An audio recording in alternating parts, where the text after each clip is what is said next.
Well, in the light of Finland President Alexander Stubb's visit to India and also expanding cooperation between India and Finland, we have with us Ambassador A. Manickam.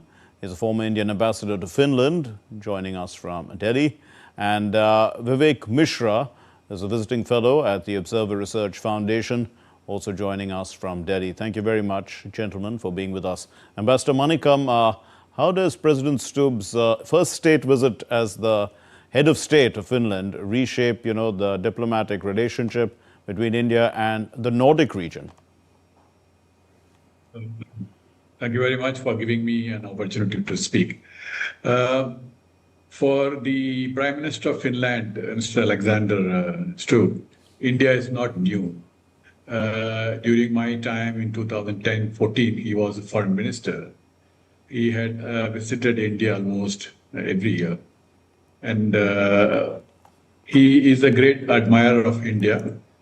And India has, since my time there, has strengthened the relationship with Finland in many fields.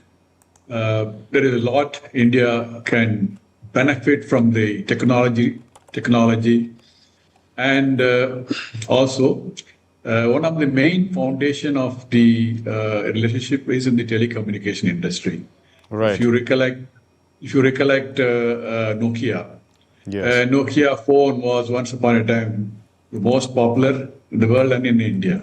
Yes. Even though the phone has come down, or it has changed hand, manufacturing a phone.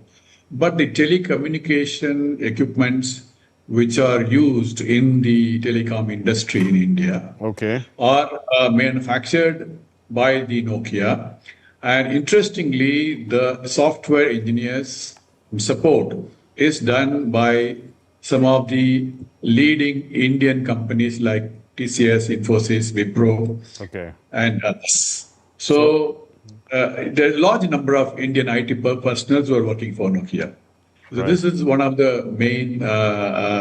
So you put that context into context, the deep relationship that we have, especially in the tech sector.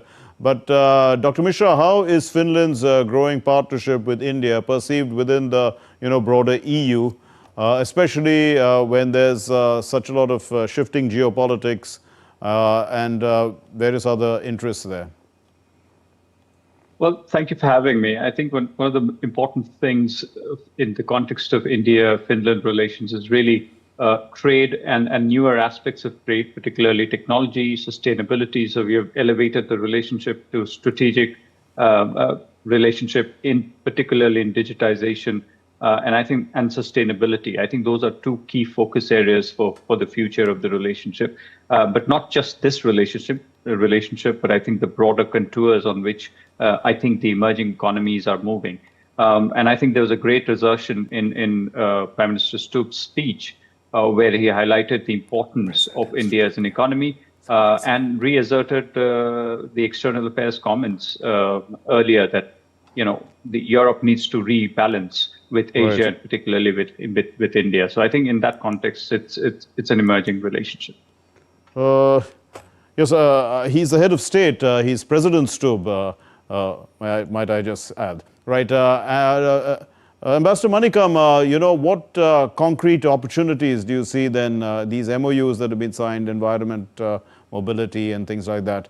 What does it open up in terms of India's long-term interests? You've already said that, Nokia, they have engineering, I think they have a lot of cooperation also in renewable energy and things like that in the past. What are the new areas that we can look at? There are many areas they are already working in India. It's not known publicly. So the environment is a very wide subject. For example, you take water treatment, sewage treatment. And Finland is, the land of thousands of lakes. And they used to have the polluted lakes. And they have systematically gone ahead and then clean their lakes, and the water treated from the municipalities which enters the lakes, they have to be a particular standard and it's properly regulated, and it's to be released as per the standard. If there is any violation, there is a punishment. This technology is one of the best technology they have. Somehow we try to bring them here, but we have the tendering process, so there's a big struggle going on. This is one area.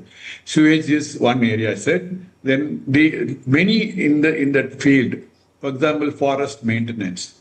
We had a 5-year contract agreement, MOU with Finland to train our Indian Forest Service officers in their training institute in the northern part of Finland. About 40 officers used to come. They were trained how to maintain the forest. When you know that Finland is one of the largest supplier of, it used to be largest supplier of pulp. Right. And how they manage the forest resources and how they still keep the resources intact. That is one area where they can teach us. The other area is medical devices. Medical devices, in fact, most of the IVD technology equipments are manufactured by the US multinational companies. Okay. The innovation takes place in Finland. Finland is highest per capita if you take the highest per capita innovation, they are the number 1 or number 2 in the world. And so the multinational companies, they identified the opportunities, they come and immediately buy them and give a big grant and then try to encourage the students. And so that is one area. So there are many areas, there are plenty of opportunities in technology. True. Dr. Mishra, so you've highlighted quite a few areas, Ambassador Manickam. Dr. Mishra, what does the Dreisena Dialogue keynote address of President Stubb signal about Europe's also positioning in terms of India?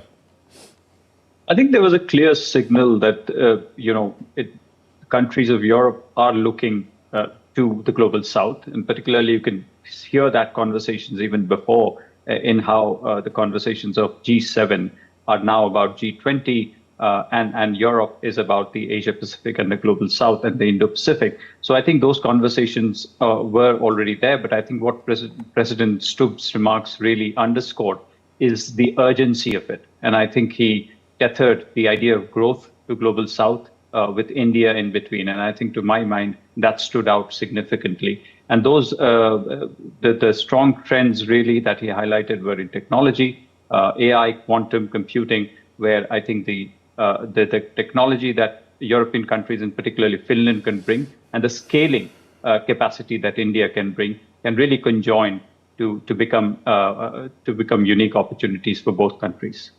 Ambassador Manickam, how can India leverage Finland's expertise? We already talked about environment, you said it's broad. Let's say clean energy, in AI that's emerging. And you talked about Nokia, but now we have moved from 5G, we're looking at 6G. Where does Finland stand in terms of these things in innovation, in the innovation ecosystem? 5G or 6G, Nokia is an important player because telecommunication is a very strategic asset. So we have other competitors, but Finland is one country which we can trust and rely on them because telecommunication is very vital, that's I said. Now AI, Finland has the best environment in terms of data center. Because it's a cold country, you don't need air conditioning. So many of the international companies have huge data centers in Finland. And so definitely in AI, we have a lot of scope. And as I said, Indian companies are already there, 4 or 5 of them already there. They are working on it. And I'm sure that they are using that opportunity, their presence there in developing more on this.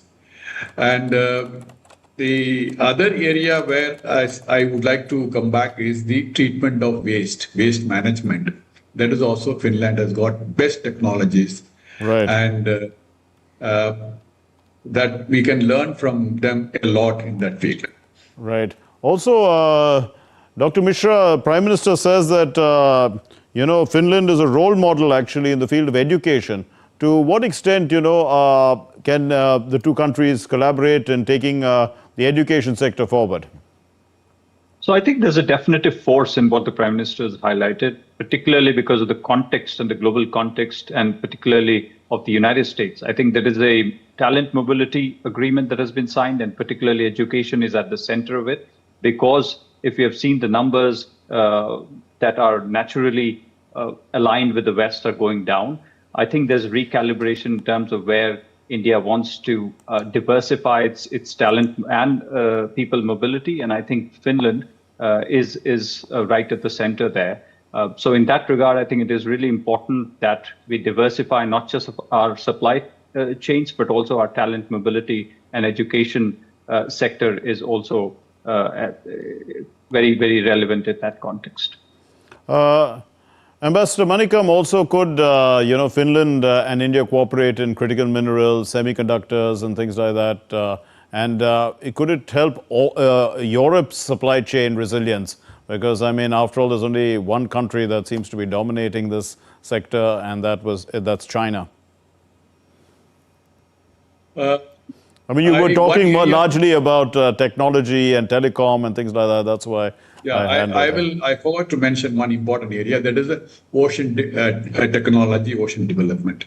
In the Lapland, Finland, they have set up an international university for exploration in the North Pole and South Pole developments, the climate, how it's changing, how the shipping industries are opening up, what are the minerals are available in those.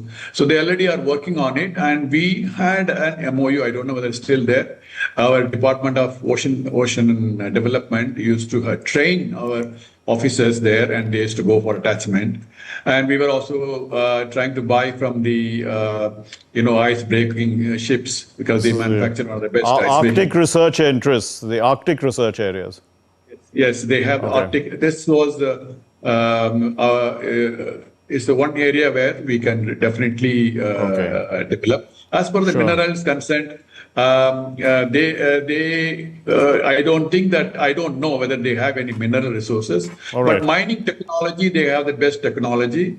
There's one company called Wärtsilä. Wärtsilä is one of the biggest company in Finland. It supplies a lot of products.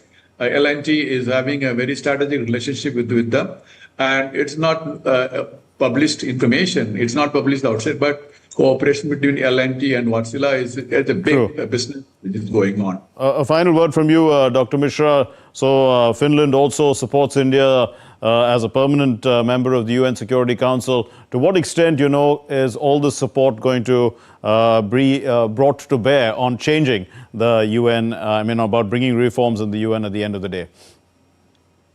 So this is, I think, one of the most fundamental questions. The gravity of the number of countries that are now supporting India's reform, India's membership in the UNSC, as well as the reform of the global governance system is, I think, growing.